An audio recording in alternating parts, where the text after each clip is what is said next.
Bom dia, meu nome é Camila, eu sou psicóloga da Unimed Mineira e eu gostaria de conversar com vocês um pouco sobre um tema que é bastante relevante, já era muito falado antes e agora ainda mais em função da nossa situação atual, que é o uso de tecnologia por crianças e adolescentes na nossa realidade pós-pandemia. Não estou aqui para falar se tem que usar, se não tem que usar, porque isso já faz parte da nossa realidade. O ensino remoto ele está aí para isso, né? A interação com as pessoas que estão fora do ambiente da nossa casa tem ocorrido em função das mídias sociais. E o lazer também, né? Ele tem sido muito mais voltado para a realidade virtual, para poder nos dar um suporte, né? Para ter outros ambientes que não seja ali um ambiente mais monótono, que é aquele ambiente de casa. Então isso já faz parte do nosso dia a dia. Eu quero conversar com vocês principalmente sobre as tecnologias que nos permitem ter um tipo de realidade virtual. A televisão também é uma tecnologia, o rádio também é um meio de tecnologia, mas as que nos permitem maior interação são os tablets e os celulares, que além dos jogos também nos permite contato, né, com outras pessoas.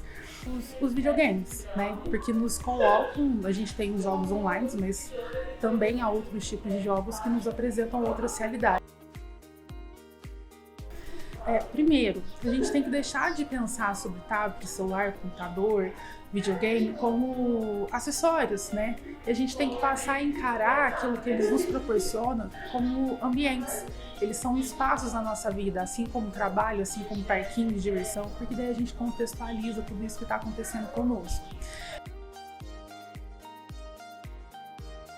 Então, se a gente tem um uso correto dentro de um tempo relativamente bom e de utilizar ele de formas adequadas, a gente tem vários benefícios, né?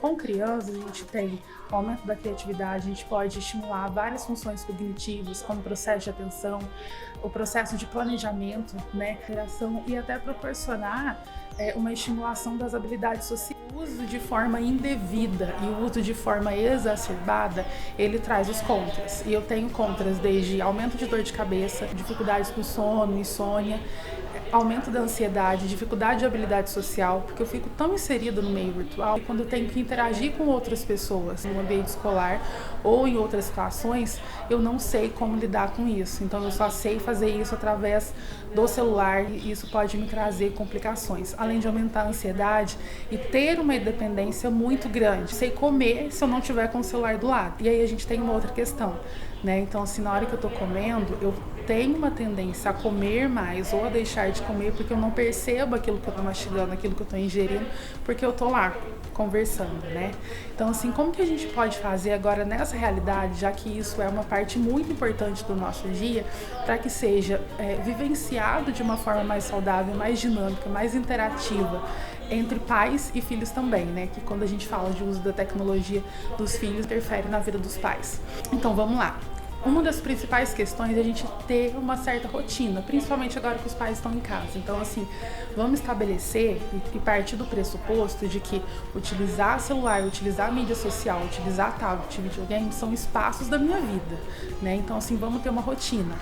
Então, tem um horário aproximado de acordar, qual que vai ser o período que eu vou estar conectado com isso para poder estudar, qual que vai ser o período que eu vou estar conectado com isso para poder me distrair. E a partir disso também pensar em outras possibilidades dentro dessa rotina, desse contexto da família, que eu posso fazer umas outras coisas que não sejam relacionadas diretamente a estar conectada o tempo inteiro. Partindo do pressuposto que eu tenho uma rotina, eu posso planejar o meu dia em função disso, né? Então, não precisa ser algo totalmente sistemático, ser aquilo de robô ou de bater ponto como funcionário, mas ter mais ou menos uma organização daquilo que eu vou fazer para ter um controle, né? Então, o horário de estudar, eu vou utilizar isso para estudar, né? Eu posso utilizar também, né, e pesquisar outras coisas em outros tempos para aproveitar esse tempo de tecnologia para estimular as funções cognitivas. A gente tem aplicativos, nós temos jogos que vão utilizar muito da estimulação da memória, da estimulação perceptomotora com criança pequena. Um dos exemplos são quebra-cabeças, né? Mas quebra-cabeças online, que são um pouco mais interativos e tem um custo mais acessível, né? Porque eu não preciso ficar comprando tantos jogos, então eu tenho essa questão dos aplicativos que eu posso inserir. O que Pode acontecer nesse contexto, crianças muito agitadas que antes faziam natação, fazia karatê, fazia futebol e agora não está podendo, ficarem mais agitadas e se interessar por jogos assim que são mais dinâmicos, porque elas precisam descarregar aquela agitação delas de alguma forma, né? Por isso a questão da rotina é tão importante. Olha, agora não é a hora disso, né? A gente já combinou que esse horário a gente vai fazer tal coisa. Né? Então, assim, de ter essa estruturação para que a criança possa se situar naquela rotina que não fique algo tão perdido, né? Então, vamos lá, estabelecer rotina, estabelecer horário, vamos ver antes qual que é esse jogo antes de deixar. Ah, não, mas gosta de ficar no celular também para ver vídeo, mas tem que ficar o tempo inteiro vendo vídeo? Se antes eu não poderia levar 6 horas no parquinho, então por que agora eu vou deixar jogar 6 horas seguidas? Uma outra coisa que pode acontecer, criança tem amiguinho, criança tem coleguinha na escola, criança tem com quem brinca. De combinar com a outra família um horário que eles possam conversar com vídeo também. Ter essa interação por vídeo pode ser algo interessante porque eu estimulo essa habilidade social de uma forma mais real. Então isso também é importante. Quando eu quero adequar uma rotina e quando eu quero tirar algumas coisas que são muito estimulantes para aquela criança, que é um reforçador muito grande para ela, isso geralmente nem sempre é bem aceito. Toda vez que eu quero fazer uma mudança ou que eu quero diminuir um tipo de comportamento que está muito ruim, eu tenho um aumento, né? Eu posso ter alguns efeitos adversos da criança ficar mais irritada ou querer fazer mais birra. Então, de estar preparado para isso, que isso é normal, isso pode acontecer mesmo, para poder resistir e fazer essa transição de hábito.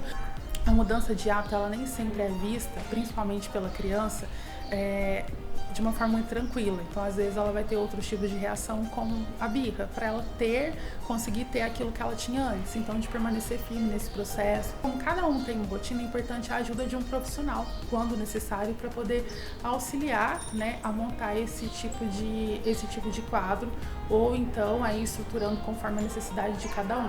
Os excessos do muito, o excesso do nada que prejudica a nossa vida. Compete aos pais ali fazer uma orientação, auxiliá-los a encontrar um caminho, que já é diferente de uma situação ali de crianças e pré-adolescentes que estão são um pouco mais maleáveis, têm menos autonomia, né? E o adolescente já tem mais autonomia, então a gente tem essa outra questão de estar ali orientando, estar atento aos sinais, principalmente em relação à dependência tecnológica, que pode ficar mais exacerbada. Então é necessário estarmos atentos, né, a como que toda essa questão tecnológica ela está envolvendo a nossa vida agora. Ela é uma grande aliada, mas é importante a gente sempre destacar que são espaços da nossa vida. Hoje se tornaram espaços, não deixam de ser realidades virtuais.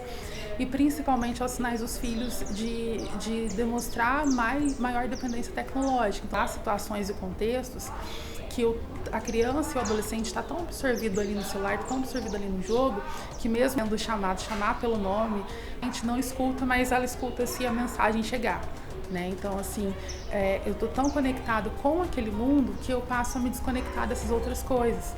Né? E um dos grandes sinais também, que eu falei anteriormente, é relacionado às habilidades sociais, então eu perco um pouco o traquejo na hora de lidar ali. Né? E por ser uma questão muito imediatista, isso pode me dificultar lidar com frustração. Então, se eu tenho isso na hora que eu quero, quando eu não tenho, eu não sei como reagir. Então, tristeza também pode ser confundida com raiva, com irritação. De repente, eu tô triste porque eu perdi no jogo, de repente, eu tô triste porque eu não consigo isso agora, e aí eu fico irritado, fico bravo, mas porque eu não tô conseguindo lidar com isso, né? Porque eu tenho isso de uma forma muito rápida, né? Então, isso é um reforçador muito grande e eu tenho acesso a isso muito rápido. Então, são sinais pra gente ficar atento em relação a isso. Não é fácil, né? Então a carga dos cuidadores também é muito grande, principalmente porque eles também estão se adaptando com essa nova realidade. A ideia não é cobrá-los de como eles devem agir, mas orientar. É importante ressaltar que há indicadores desses sinais de ansiedade, de dificuldade de sono, dificuldade para prestar atenção, às vezes na matéria, entrar em contato com um profissional para verificar essas questões e poder lidar com essa situação da melhor forma possível. É sempre bom lembrar que saúde e qualidade de vida não é ausência de doença. Saúde e qualidade de vida é o nosso posicionamento diante da vida. E nesse momento a gente precisa pensar em todo esse contexto de adaptação, de readaptação e do nosso novo contato com a tecnologia, né? De como ela não é só os eletrônicos, eles não são só acessórios da nossa vida, eles são espaços do nosso cotidiano. pessoal, era isso que eu gostaria de ter contribuído um pouco com vocês. Muito obrigada a quem acompanhou e quem assistiu até aqui. Aguardo vocês nos próximos vídeos para a gente poder conversar um pouco mais nesse quadro da Unimed Mineira, que é o Cuidando de Você Online.